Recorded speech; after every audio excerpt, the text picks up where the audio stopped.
One package tortellini, 2 tablespoons of butter, 1 clove of garlic, 3 peeled Roma tomatoes, 1 cup fresh garden peas, 1 pint of heavy whipping cream, 1 cup of Parmesan. Bring 2 quarts of water to boil, drop the tortellini in, cook until al dente, 6 to 8 minutes. In another skillet, melt the butter, add the garlic, Roma tomatoes, fresh garden peas. Add the heavy whipping cream and the Parmesan. And when the tortellini is ready, drain and dump it all right into the liquid mixture. Serve piping hot. Add more Parmesan if necessary.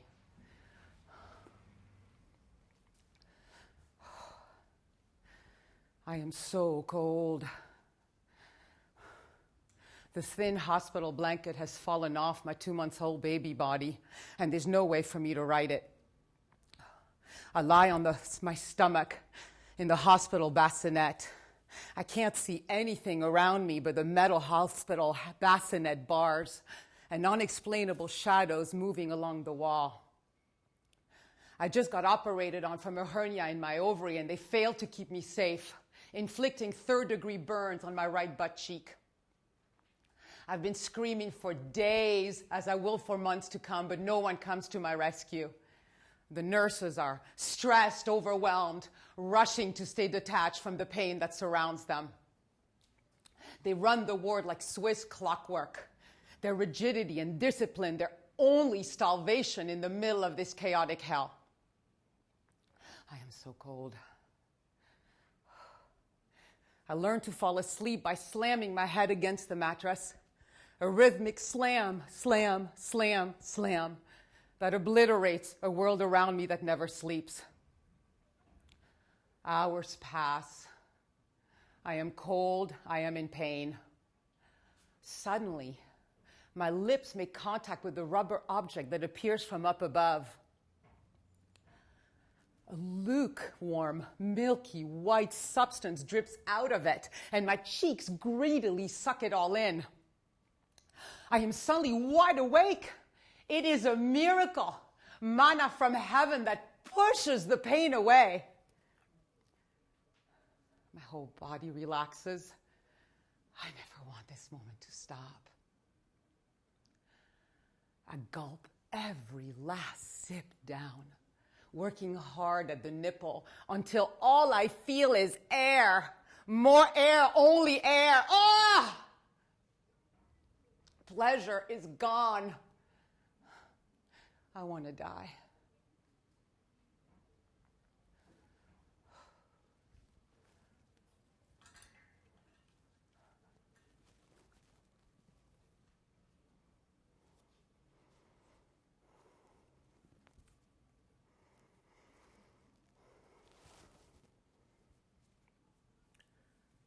Dinner party at Ross and Carol's house. One of my favorite places in the whole world.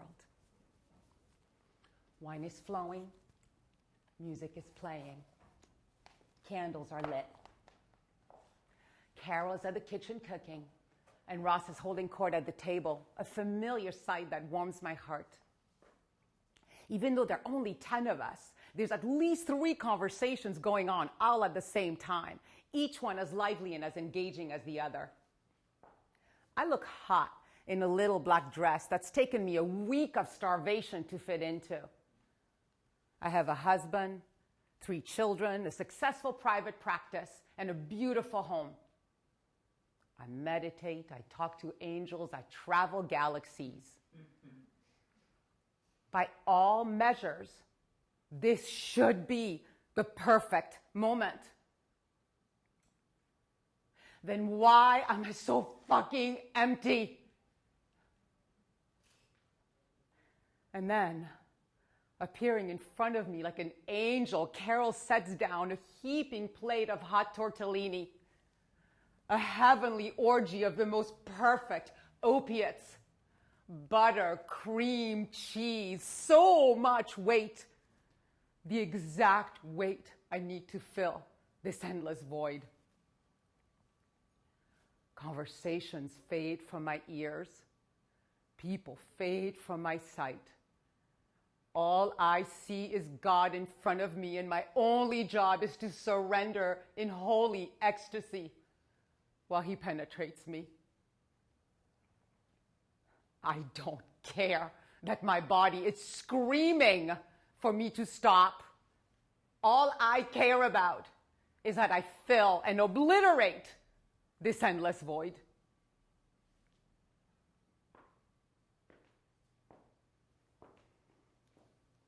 I am 8 years old, and I'm a young princess living in a beautiful Swiss chalet high upon the mountaintops. I love to lay on the green grass and look up at the blue sky, dreaming of Prince Charmings and unicorns.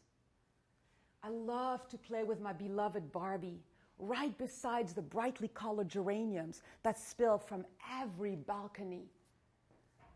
I love the way the setting sun shines upon the massive wooden beams that support the foundation of the house, like stalwart angels sent to protect me. Isabelle, viens aquí!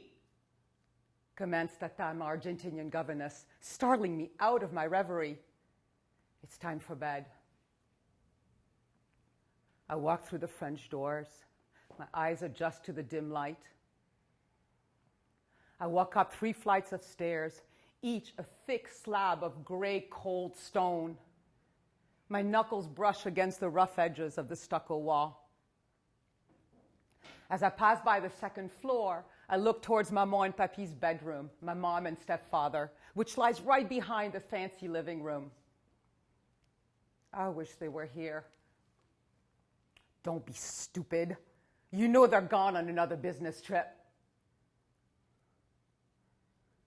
As I stand on the landing of the 3rd floor, I look down the dark hallway with Tata, Arturo, her husband, and my 3 siblings, Francesca, Caroline, and Piercarlo, and I all have our bedrooms.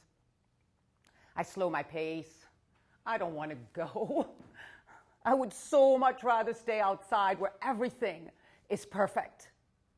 Isabelle, hija de puta, viens aquí, yells Tata again in anger. I don't have a choice. I have to go. I do whatever it takes to make sure she doesn't get mad. I hate it when she yells at me almost as much as I hate it when she hits me. I brush my teeth. I slip into bed. No bedtime stories, no soothing lullabies. Later that night, I keep awake, hyper alert to the familiar noises that haunt the house. Like clockwork, I hear Tata and Arturo's voice become increasingly loud from the room next door. Voices turn to screams. Objects are thrown against the wall.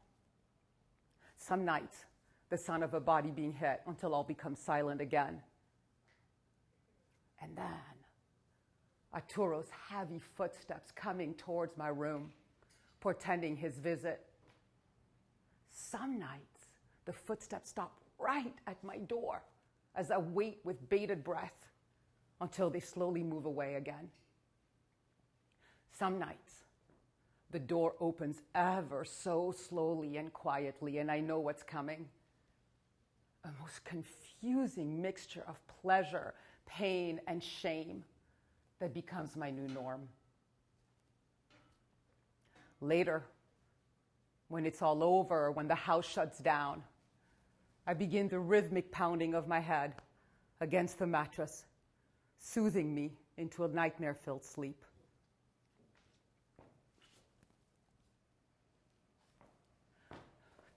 Time to purge the evidence, fast, hard, before everyone notices that I'm gone, before anyone notices who I am behind closed doors. Okay, wait, I know this house well. I know which toilet works. I know which one will flush my sins most effectively. I am an expert. I am a professional. I have been doing this for decades, purging in toilets around the world. No one aware of my shameful secret. My body violently expulses the invading calories fast and hard. Blah!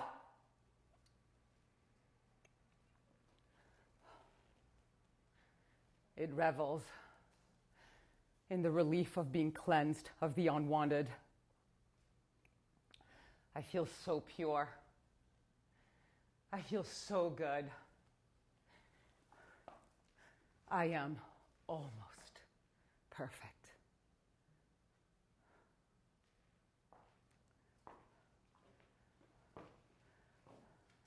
I am 14 years old, and Maman, Papi, Pier Francesco, and Pierre and Francesca and I all moved to the United States of America. Tata and Arturo have finally been kicked out, and I'm so excited to finally spend some time with Maman. Much too much dismay. This does not happen, and instead, Francesca and I are immediately sent to an all-girl boarding school in Greenway, Virginia. It is a truly heavenly place. Perfect green lawns, perfect stables, perfect girls in pearls, perfect education.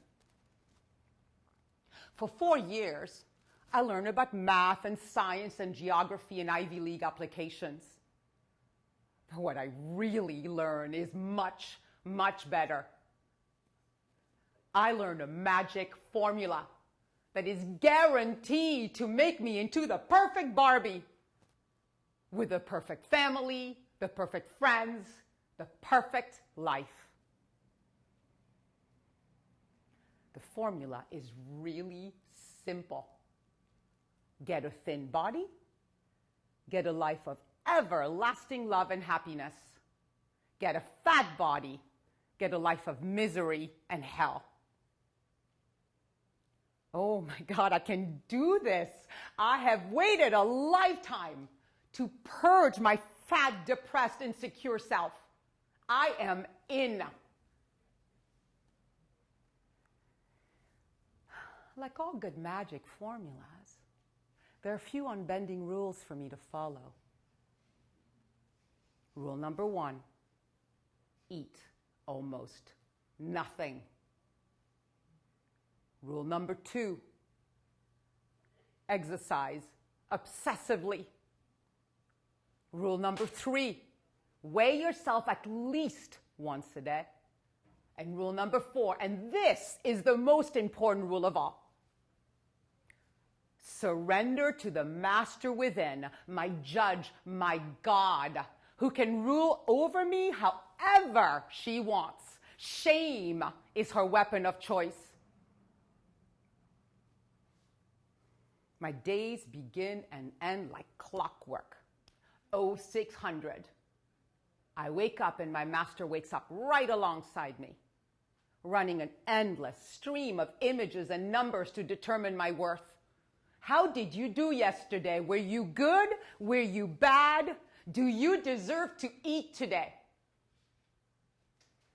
0615. Time for a 6-mile run. Come rain, hail, or snow. On the way back, I make a detour at the infirmary that has the only scale on campus. I give myself over to its sacred numbers. Some fill me with so much hope and happiness. Others spiral me into despair and shame. I learn how to move this way and that way on the scale, hoping to fool it, hoping that the quarter-pound weight loss might prevent a painful tongue lashing from my master. 0730. Time for my next ritual. Mirror time. I stand in front of the mirror, my eyes focused on the same goddamn body part every single time, my stomach. I take a moment to pray. Please, God, let me have a flat stomach, please. A flat stomach is the highest symbol of mastery, the end-all, be-all that I strive to attain. I learn how to move this way. I learn what to suck in. I learn what not to look at. 0800, breakfast in the school's dining room. My God grants me one piece of toast with a tiny bit of peanut butter for the day. I move through the rest of my day perfectly happy. So what if I can't focus? So what if I have to go to bed at 7 at night because I'm so fucking hungry? I am in control, baby. I am the perfect Barbie.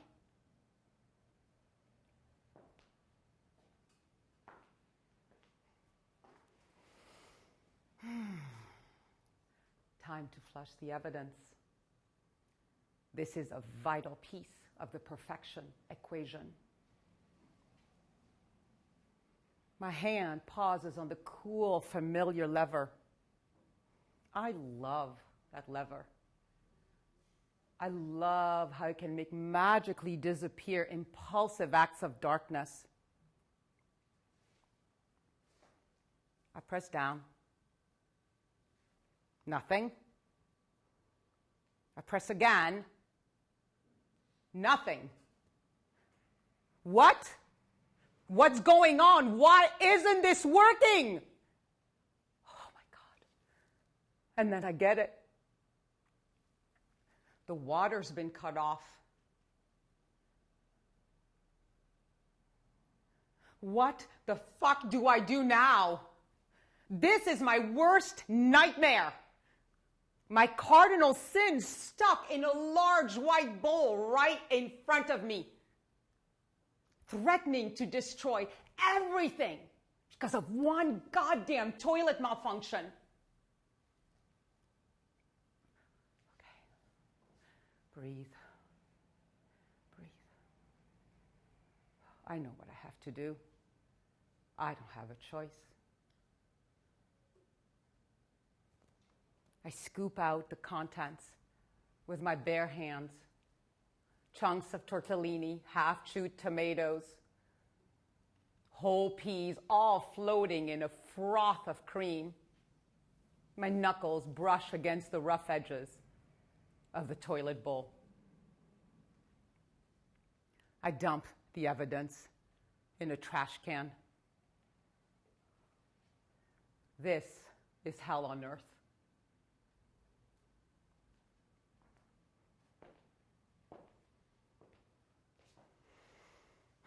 I am 15 years old, and I finally get to spend part of my summers with my beloved papa and his new family on his new Swan 65, the most beautiful boat in every port, the highest mast every time. My papa is the perfect captain. Tall, handsome, perfectly muscled. His clothing of choice is either a tiny Speedo or nothing at all. I spend a lot of time trying not to look there. Papa's boat is his kingdom. His court includes my stepmother Elena, a skinny, fashion-forward bird who fawns over my dad like he is God.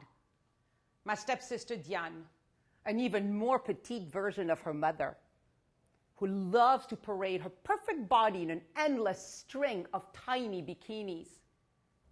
My stepbrother Nicolas, a sinewy, hard captain wannabe, all cockiness, machismo, and swagger. And me, a big, fat, clumsy elephant compared to them, in spite of my near starvation. Even though Papa can be an asshole with everyone on the boat, he is always kind to me. I am his favorite confidant. This makes me feel special. Papa loves to regale me with stories of his female conquests, the girls that he beds that are not much older than me. He is so proud of these conquests. He wants me to be proud of them too. I try. Papa loves to talk about my breasts, openly admiring them while warning me against gaining too much weight. Papa sometimes slips away in the middle of dinner with Elena, Within minutes, grunts and moans emanate from the master cabin as we try to eat our dessert. I don't know why this makes me feel so sad. One of my favorite rooms on the boat is the mahogany panel dining room.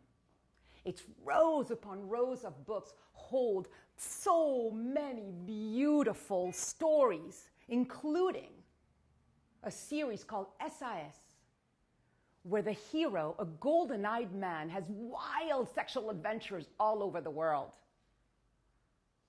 I can't wait until everyone goes to sleep so that I can devour these books, masturbating silently and unmovingly in my little tiny bunk bed. Papa asks me to teach Nicolas English. We hold our lessons in the dining room while everyone is either asleep or out.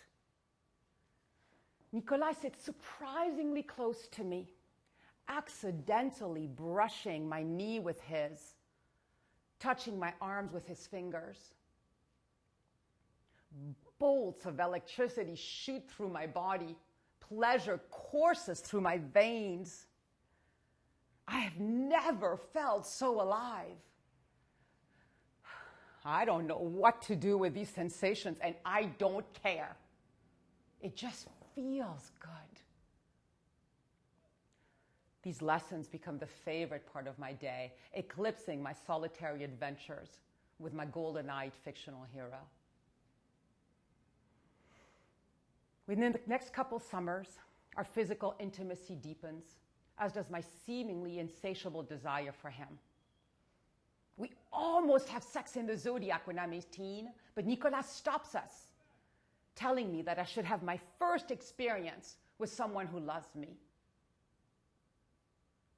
I am both frustrated and touched by his brotherly protectiveness.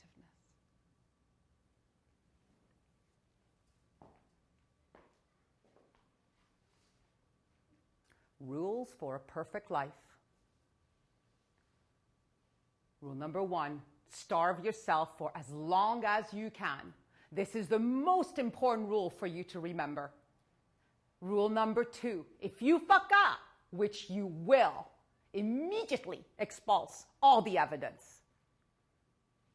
Rule number 3, leave no trace of your imperfection. Toilet bowl clean, floor clean, odors gone, eyes clear. And rule number 4, start all over again, but this time, heap an even heavier dose of shame to make sure you stay on track.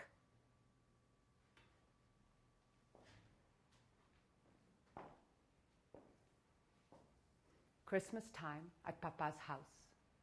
Opening presents, living room, all sparkling glass and sharp corners. In attendance are Papa, Nicolas, Diane, and Elena. I'm 19 years old. Nicolas and I finally consummated our relationship last summer after I lost my virginity with my first love. As we open the last present, Nicolas asks Papa whether I can come to a party at his apartment in Neuchâtel, 90 minutes away. Papa happily agrees, delighted that his family is getting along so swimmingly, clueless about what is really going on. I am filled with so much anxiety and anticipation and excitement. No one ever gets invited to the bachelor pad, especially not family. Only the cool and the sexy get to go. The car ride is a hotbed of sexual tension, building up so fast and hard, we have to pull over for a little while to make out. I didn't realize it then, but it would be decades until my body ever felt this alive and turned on again. We walk into the party. The room is filled with beautiful people. Confident, skinny women, hot, hard men. Oh, fuck. I feel so fat. I don't belong here. I want to go. I turn to Nicolas, but he's already walked across the room, engaged in an intimate conversation with a stunning beauty. After waiting a few minutes in the corner, I hesitantly walk up to him and I ask him if he can show me my sleeping arrangements. He leads me to his bedroom downstairs, gives me a quick hug, and goes back to the party. I spend the rest of the evening hiding in the room. I wake up in the middle of the night from a deep sleep. Nicolas is kissing my neck. Oh, I'm so relieved that he's back. My whole body relaxes. I sink more deeply into the mattress, opening my body to this man that I trust. Suddenly, I glimpse a moving shadow across the room. My stomach drops, my heart freezes, then explodes into 1,000 beats. What was that? At the foot of the bed, dropping his pants to the floor, is Nicolas' best friend, Pierre. I saw him at the party earlier, but it seemed that I was invisible to him. Pierre climbs on top of me. I turn to Nicolas, my eyes pleading, hoping this is all a mistake, hoping he's going to kick Pierre out of the room and out of our intimacy. Instead, Nicolas turns to me and touches my face tenderly, and he says, "Fais ça pour moi. Fais ça pour moi. Do this for me." My whole body goes limp. I think I saw a plate of chocolates upstairs. I wonder if any of them were caramels. I love caramels. I wonder if there are any left. I keep my eyes locked on the ceiling until my body swallows the hot soup of Pierre's semen and the pounding stops. As they leave the door to rejoin the party, I hear laughter. I think I'll skip breakfast tomorrow and have a caramel instead for lunch.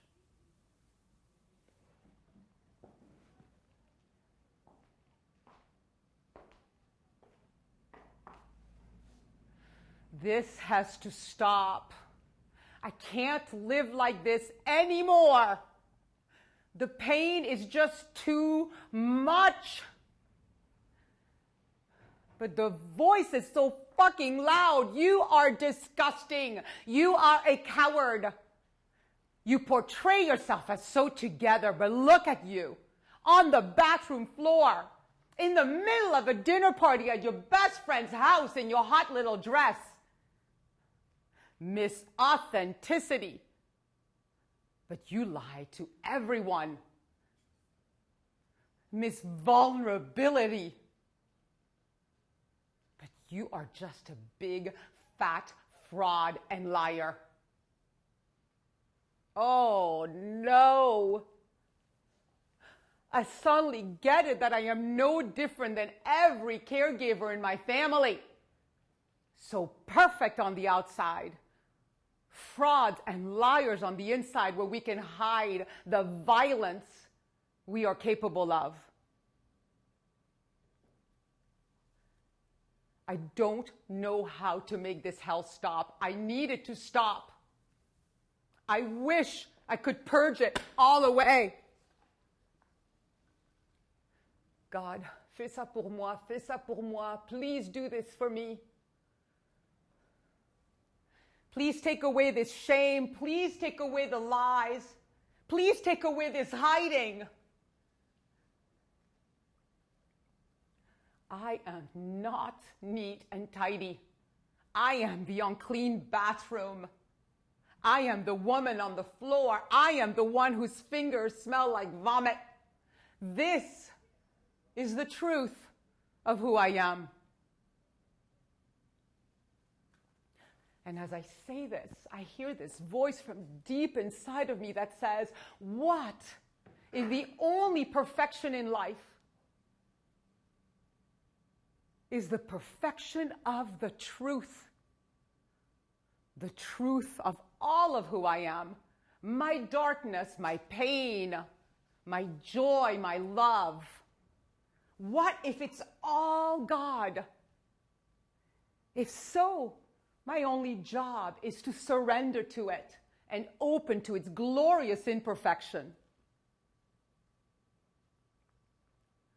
Relief floods my body. A veil is lifted off me. Love fills me. And then the lies and the shame, they try to get in, but they can't. They knock and they knock. They try to seduce me. They raise their voices in a frantic attempt to try to win me back. They have been my masters for so long, but I don't let them in. And as I walk outside to dump the trash in a large bin, I look up at the starry sky. I take a few deep breaths and I say, Je fais ça pour moi. I do this for me.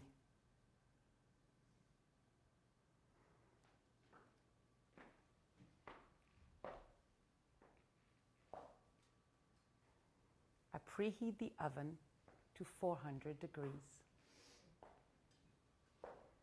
I set the lamp chops down in a foil-covered pans, and I dot each with a tablespoon of grass-fed butter. I sprinkle cayenne pepper and Himalayan sea salt. I bake for 15 minutes. In the meantime, I pull out my most exquisite china. I light a candle. I pour myself a glass of my favorite Cabernet. I turn on the Pandora station to Marvin Gaye, and I dance to the first, second, and third song. When I get that feeling. I pull out the sizzling lamb and the roasted asparagus. I sit down and I slowly savor every bite. Final rules: acceptance and truth are my only rules. This is the perfect life.